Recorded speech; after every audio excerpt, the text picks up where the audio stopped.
मराठा आरक्षणासाठी curative petition आशेचा किरण। फेब्रुवारीमध्ये विशेष अधिवेशन बोलावणार मुख्यमंत्री एकनाथ शिंदेंची घोषणा।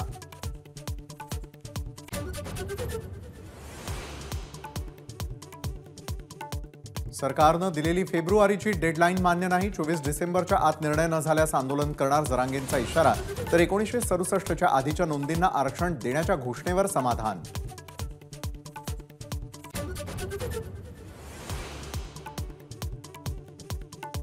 मुख्यमंत्र्यांचं उत्तर म्हणजे खोदा पहाड़ और निकला चूहा। विरोधी पक्षनेते विजय वडेट्टीवार यांची टीका।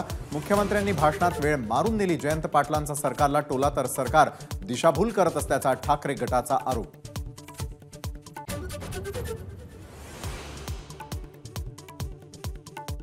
राष्ट्रीय स्वयंसेवक संघाचा जातनिहाय जनगणनेला विरोध। विषमता नष्ट करायची असेल तर जातनिहाय जनगणना टाळा। आरएसएसचे विदर्भ प्रांत सह संघचालक श्रीधर गाडगेंचं वक्तव्य।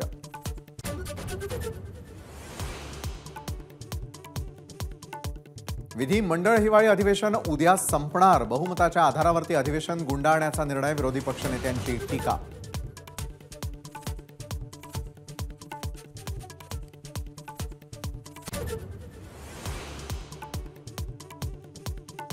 इंडिया आघाडीकडून पंतप्रधान पदासाठी मल्लिकार्जुन खरगेंचं नाव पुढे।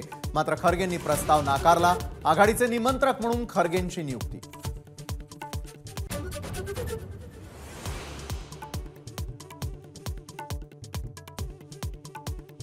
सुप्रिया सुळे, अमोल कोल्हेंसह लोकसभेतून आणखी 49 खासदार आज निलंबित। संसदेच्या दोन्ही सभागृहांमधून आतापर्यंत निलंबित झालेल्या खासदारांचा आकडा 141 वर।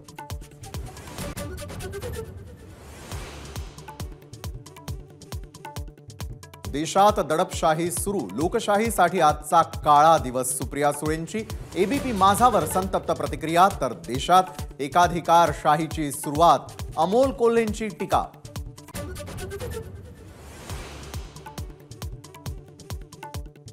संसद भवनात विरोधकांच्या आंदोलनात उपराष्ट्रपतींची मिमिक्री।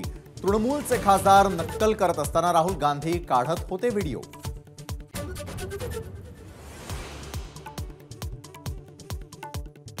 आमदार अपात्रता प्रकरणामध्ये ठाकरे गटाच्या वकिलांचा अध्यक्षांसमोर युक्तिवाद।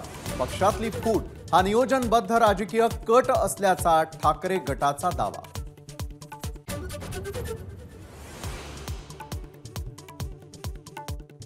छगन भुजबळांसह कुटुंबियांना हायकोर्टाचा मोठा दिलासा। बेहिशेबी मालमत्ता प्रकरणी 4ही तक्रारी रद्द। आयकर विभागानं पूर्वलक्षी प्रभावानं कलम लागू करणं गैर। हायकोर्टाचे खडे बोल।